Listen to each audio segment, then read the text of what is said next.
నూతన సంవత్సరం 2026 సందర్భంగా కావలి ఉన్నటువంటి స్వచ్ఛంద సంస్థలందరూ కూడా కలిసి మాకు గుర్తులు, ప్రేమాభిమానులు, ప్రముఖ వైద్య నిపుణులు, ప్రజా వైద్యులు, మాజీ municipal chairman doctor N Prabhakar Naidu గారిని ఈ నూతన సంవత్సరం శుభాకాంక్షలు తెలపడానికి మేమందరం ఆనందోభరితంగా హృదయపూర్వకంగా వచ్చి ఒక భారీ కేక్ ని కట్ చేసి వారికి ఒక బొకేతో దుశ్శాల్వాతో ఘనంగా సత్కరించి వారికి శుభాకాంక్షలు శుభాభినందనలు తెలుపుకుంటున్నాం.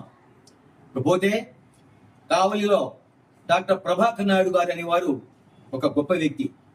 మాజీ మున్సిపల్ చైర్మన్ గా ఎన్నో సామాజిక సేవా కార్యక్రమాలు చేసి పేద బడుగు బలహీన వర్గాల ప్రజల హృదయాల్లో చిరస్థాయికి నిలిచినటువంటి గొప్ప వ్యక్తి డాక్టర్ ఎన్పి నాయుడు గారు. ఇకపోతే ప్రజా వైద్యులుగా 1,00,000 ఆపరేషన్లు చేసి కావలికి వచ్చిన తర్వాత మరి ఎంతో మందికి ఎన్నో విధాలుగా ముఖ్యంగా పేద బడుగు బలహీన వర్గాల ప్రజలకు వాళ్ళ జీవితాలు వెలుగు నింపినటువంటి గొప్ప వ్యక్తి డాక్టర్ ప్రభాకర్ నాయుడు గారు. కాబట్టి ఈ రోజు మా స్వచ్ఛంద సంస్థలు అందరూ కూడా డాక్టర్ ప్రభాకర్ నాయుడు గారికి కొత్త సంవత్సరం సందర్భంగా శుభాకాంక్షలు తెలుపుదామంటే అందరూ కూడా ఆనందోభరితంగా ఇక్కడ వచ్చి వారికి దుశ్శాలతో ఘనంగా సత్కరించడం జరిగింది. మరి అటువంటి గొప్ప వ్యక్తిని మేము సత్కరించుకోవడం నిజంగా మా అదృష్టంగా భావిస్తున్నాం. వారు ఆయురారోగ్యాలతో సుఖ సంతోషాలతో మరెన్నో వైద్య సేవలు అందిస్తూ ముఖ్యంగా వారిని నమ్ముకున్నటువంటి పేద ప్రజలు ఎంతో మంది ఉన్నారు.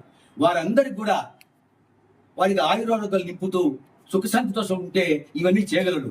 ఇకపోతే ఈ మధ్య కాలంలో వాడికి అనారోగ్యంతో హాస్పిటల్లో హైదరాబాద్ లో అడ్మిట్ అయ్యి మరి అక్కడ వైద్యం పొంది దాదాపు 2 నెలలు బెడ్ రెస్ట్ తీసుకుని మళ్ళా నా కావలి, నా హాస్పిటల్, నా జనాలు, నా ప్రజలు అనేటటువంటి భావంతో కావలికి వచ్చి మళ్ళా ఇక్కడ కూర్చొని మళ్ళా ప్రజలు చూస్తూనే ఉన్నారు.